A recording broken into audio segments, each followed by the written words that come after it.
They don't love you like I love you. Wait.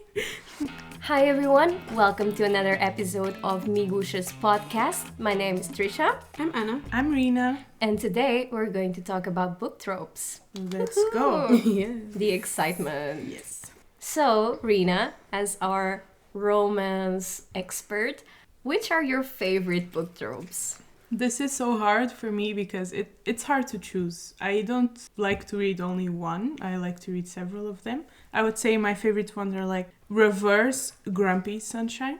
I was expecting reverse harem. No, I actually don't like that, but okay. But we can discuss it. this later. This is very interesting. I also like Small Town and Friends to Lovers. Small Town is super cute. Small Town. You prefer friends to lovers to enemies to lovers? Yes. Okay. Ooh, I do. okay.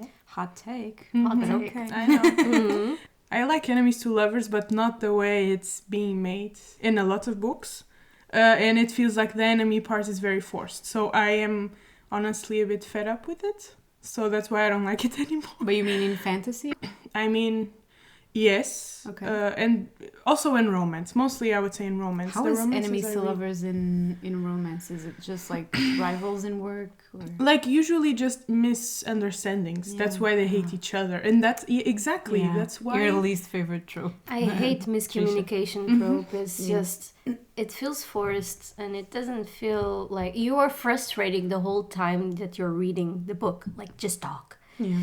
True. Exactly. So that's what I feel when I read enemies to lovers, because I feel that they don't have enough reason to be enemies. They are just like people who don't like each other for just, I don't know, the stupidest things ever. So that's why now I prefer friends to lovers. It feels more real.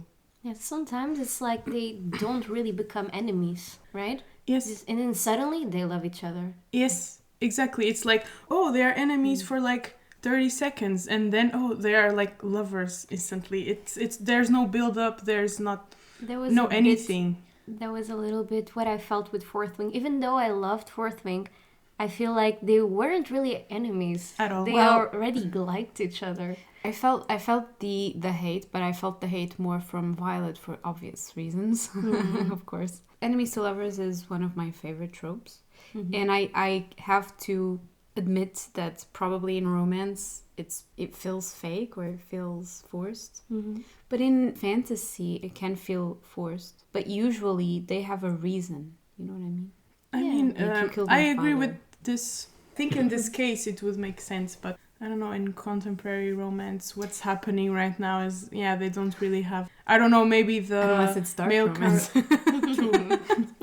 True, but I'm not very experienced with that, so I can't really say, but this is my take on, like, I don't know, contemporary romance that is coming out nowadays. Yeah.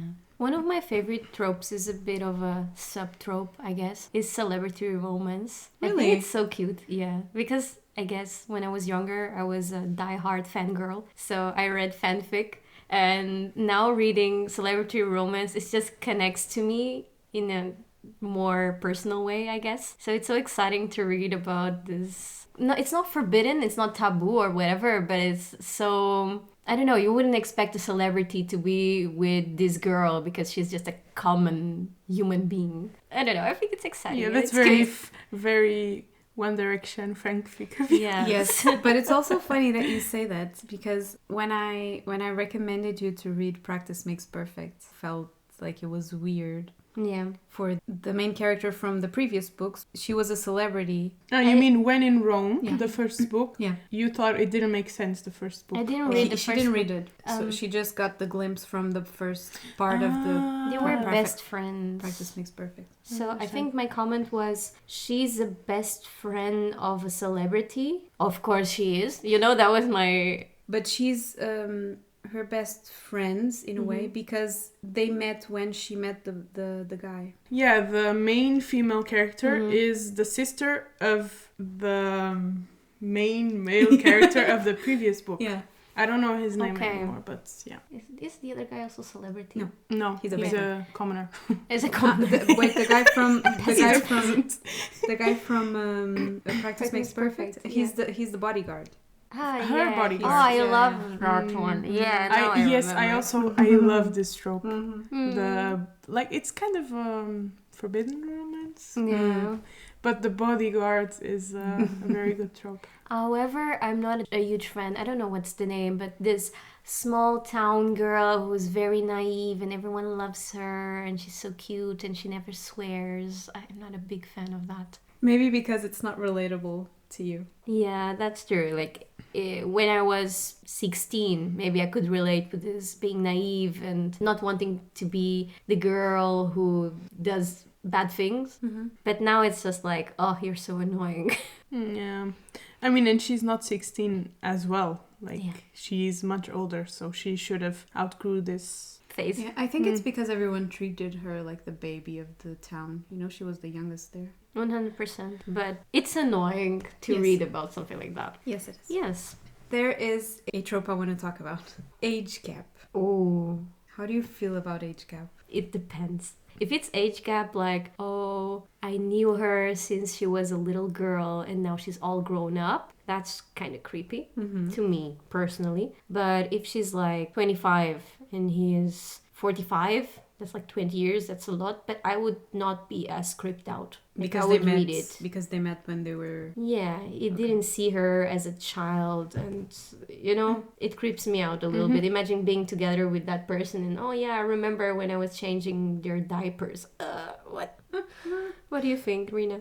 Yeah, I agree. I like age gap, but not when they are family or like close. I've read books where the male character is like the best friend of her father. And so like he saw her grow up, and I agree it's a bit weird for me personally, of course. But I do enjoy like a good age gap, especially when it's the other way around, when he's younger and she's older. Really? Yes. I think I haven't read any of those. I read like a few.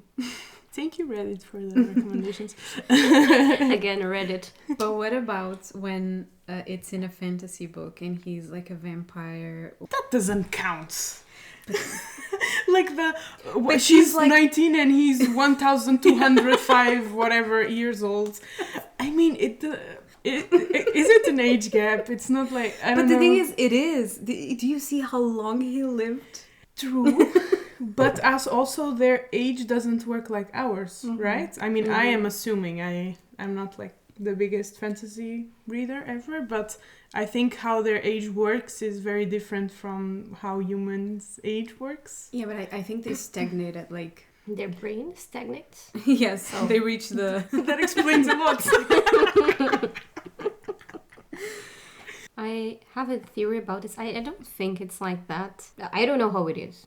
Okay. But I have a feeling that this is very loved by women because women crave a man that is mature. You know? This idea of having a man that has lived a long time and knows how to make the right decisions because he has experience and can, you know, take over and treat you right because he has the experience. He is a very mature man, is something that is very attractive, right? And okay, you can justify an age gap by saying, yeah, he's fey, he's a vampire, he's a werewolf, whatever, I don't know. So it's not that weird. And you have a man that is, you know, someone capable of taking things over. You know what I mean? I know what you mean, but are they mature in the books? Because I don't think so. You would expect a creature that is like 1,000 years old to be mature, but I don't think they always act mature. Not always. Usually these guys say the right thing or the things that you want to hear. They're very... That's experience-based. Yeah, but because that's it's kind of the point, right? Yeah, It's it's a man written by a woman. Of course, that's why he knows what to say. However, you could kind of believe it more because he has lived so much. This is how he knows how to say the right thing. I see your point. I also feel this trope is very loved because he lived so long, but he chose her. Oh, that's a good point as well. And they never found someone like that her, before. Yeah. You know? Yeah. Oh no, you're so basic. I'm sorry. And you were all like, it's because women wanted it. No, Women want a maybe mature it's just man. because of this. No, women just want to feel unique. Yeah. And like, oh, Prove me otherwise. he only loved her. It's kind of like, yeah. Yeah. I'm not generalizing. Women are different. You know? The women are different, but let's face it, we all want to. The feel Batman. No, not Batman. The Batmen. The Aquatar reference. They're bats. Yeah, if you didn't say this, I would not understand Okay. the hint. Like, I never read it, so yeah. I don't know. Recently, I've been a bit fed up with tropes. Actually, like, okay, I am into reverse tropes now. Characters that are not following the tropes, you know, like that's why in the beginning I said I like reverse grumpy sunshine, because it's like, oh, he's the grumpy, she's the sunshine. No, I want to see like I love when she's different. the grumpy. Yeah, right. That's so much fun. Because it's like you've read, I don't know, 50 books where she's the sunshine. You're like, I'm tired of seeing sunshine woman. I want someone grumpy like me. It just becomes too cliche at some point. Like, I understand why tropes exist. The readers know what to expect, or like Is that search. a good thing, though? In a way, Yes. because you know you're looking for a book and you're like, oh my god, it has, I don't know, forbidden love. That's amazing. I love that trope. Blah blah blah. So you're gonna read it, of course. It's good for marketing. Yeah, of course. When you want something different and you're like, there's always these same tropes, there's no different ones, you know what I mean? You're reminding me of a TikTok of this girl saying, oh my god, girls, I just found this really cute book, Found Family, Enemies to Lovers, and it's 1984 by George Orwell. And it's not that. People do this a lot for marketing reasons and to pitch a book to their audience, and they reduce the whole story into tropes. Yeah. And then it sounds like it's been done before. Like, Found Family, Enemies to Lovers. True. But when you read it, actually, there's, of course, other things, but I would say it helps you choose. It also can help you keep your expectations measured, let's say it in a way. I don't know, if you just want to read something cozy and you're like, oh, I'm in the mood for this, and you know what to expect when you read it. It's like, oh, I don't know, enemies to lovers, I want it, whatever. It can also be the reason why they exist, but mostly you have to pitch the book. And it works. They're bought. Yeah. Yeah. I mean, I think sometimes TikTok takes it to a exhaustive level, like it does every single thing, but that's another topic Yes. for another day. We will Exactly. have to make an episode about TikTok. But what do you think are the most famous and favorite tropes over there? definitely enemies to lovers. Yeah. Fake dating. True, Like fake, true. yeah. Yeah. I've read like I don't know how many books with fake dating, and I actually like them, even though they are so unreasonable. I've read one, I think, and I don't even remember which one it was. But I liked it. I know I liked it. I read a few where they're like, oh, let's pretend we were dating so I can take you to my brother's wedding because my ex will be there. It's like... And what do you think are the most hated ones? A cheating trope. Oh, yes, definitely. Yeah, I don't know.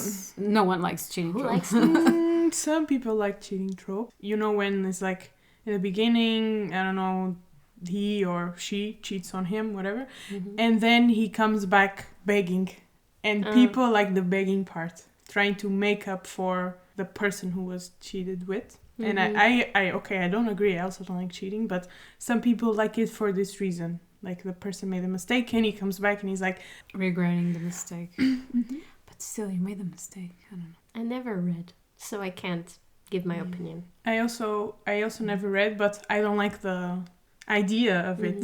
I don't know. Same. Yeah, but sometimes you're surprised. You know, sometimes Yeah. you read something that you're like, I'm not gonna like this. Yeah, you mentioned you didn't like Pregnancy trope. pregnancy trope. But I've read like, I don't know, 4 or 5 books that were really good that had the pregnancy trope. I think, for example, in Icebreaker, in the prologue, she's pregnant. And it gave me the biggest ick ever because I didn't think it was necessary for her to be pregnant so fast. I don't know, it was weird. But in other books that I read that have pregnancy as the main thing, like she gets pregnant by accident and they get together. I don't know, I like them.